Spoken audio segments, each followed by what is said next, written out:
This is section 16.1 on vector fields. Fairly easy section, I think. All right, so on page 1068.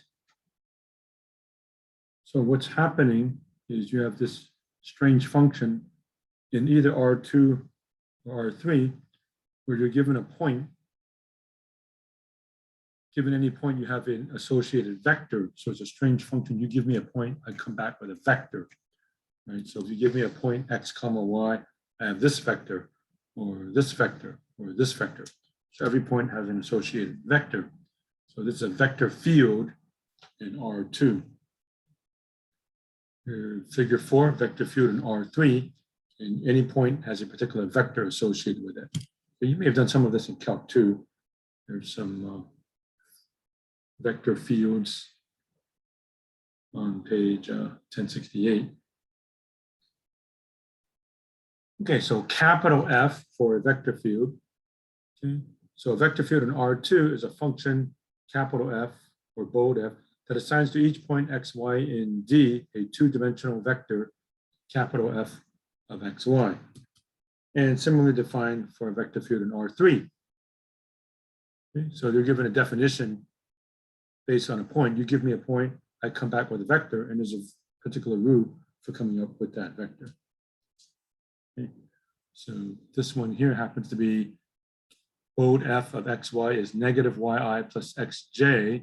You just plot a whole bunch of points and you see all the things that come out from the vector field. Okay. And of course, this is associated quite often with fields in physics, quite often, electric fields, magnetic fields, fluid flow, and stuff of that nature. So you'll be drawing some of these things. And here's what some look like, just for fun. So this one looks like it's just going in a circle, figure 6. Figure 7, y comma sine x. Interesting. And figure 8 looks really strange. ln 1 plus y squared, ln 1 plus x squared. So generally looks like everything's moving to the right, and some strange things happen near the origin. Okay. And here's one where f of x, y, z is zk, so everything is just either pointing up or down, and the further away you are from the xy plane, the bigger the vector gets, so to speak. And there's some neat three-dimensional ones, figure 10. You can kind of see this might be the wind direction or a sandstorm or something of that nature. Okay, same for 11 or 12. Obviously, the three-dimensional ones are harder to draw. I won't have you do too many difficult three-dimensional ones, but you should be definitely okay with two-dimensional ones. And then after that, we have gradient fields. We'll be doing gradients quite a bit more. Okay, but a gradient vector field, just as a previous definition of a gradient, del f is fx comma fy or fxi plus fyj. And if you're in 3 dimensions, then add the k component. Del f in 3 dimensions, f of xyz, is fx, fy, fz. Right, so we'll be doing some of those. Hopefully it's not too bad a section. So page 1073, 16.1, draw some of these. And then do some gradient vector fields. I didn't have you do any of these because they're much more difficult to do, although they're kind of interesting. This kind of looks like an explosion. This looks like stuff moving up, and all of these are heading in the same direction or whatever. Anyway, then we had to do 21 to 27, I believe. It shouldn't be too bad. Get 27 in there. Yeah, there we go. Okay. All right, number 1. F of xy is 0.3, negative 0.4. That's a constant. Okay, so no matter where you are on the xy plane, you go 3 units to the right, negative 0.3 units to the right, negative 0.4 units down. So all the vectors are the same. It's just like a bunch of darts all going in the same direction. So that one's a little bit too easy. Number 5, a little bit harder. F of xy is yi plus xj over square root of x squared plus y squared. The first thing you want to notice is that these are all unit vectors. Okay, if I ask what's the magnitude of yi plus xj, it's that thing divided by the square root of y squared plus x squared, but that's what you have here. So all the vectors are 1 unit long. I just have to get the right direction. Okay, so how do I do that? You can just pick some points. So the origin's not defined. This is 0, 1, right? So 0 for x, 1 for y, so that's I. Okay. 0, 2, 0, 2, 2i, but you already know it's a unit vector, so again, that's I. And I come down here, 0, negative 1, 0, negative 1, negative I, that's 1 unit to the left.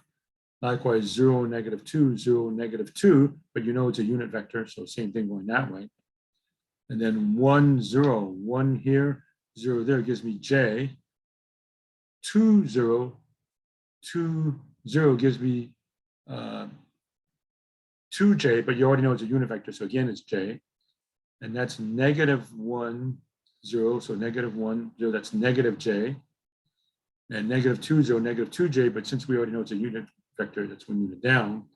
So that's those. And then both of these, this is say 1, negative 1, 1, negative 1. It's negative I plus j, that's 1 unit that way. Same thing for this point here. Okay, and you can do likewise for all of these. How about 1, 1, 1, 1, that's going that way. Okay, and that would be negative 1, so that's going that way.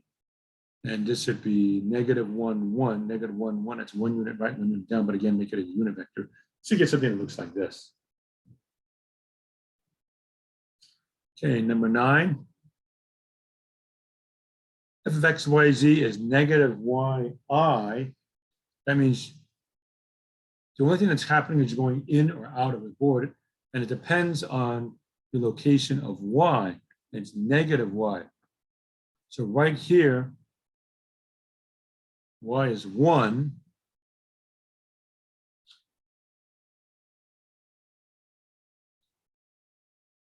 Y is 2. Y is 3. Negative 1, negative 2, negative 3. So we're just doing a bunch of these kinds of things. Okay. It's only going in the I direction, as it were. Okay.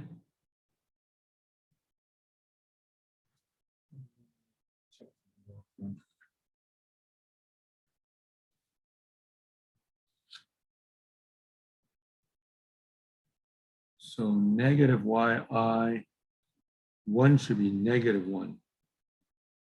2 should be negative 2. You know what? I got these going backwards. Okay, so just reverse all the arrows, sorry.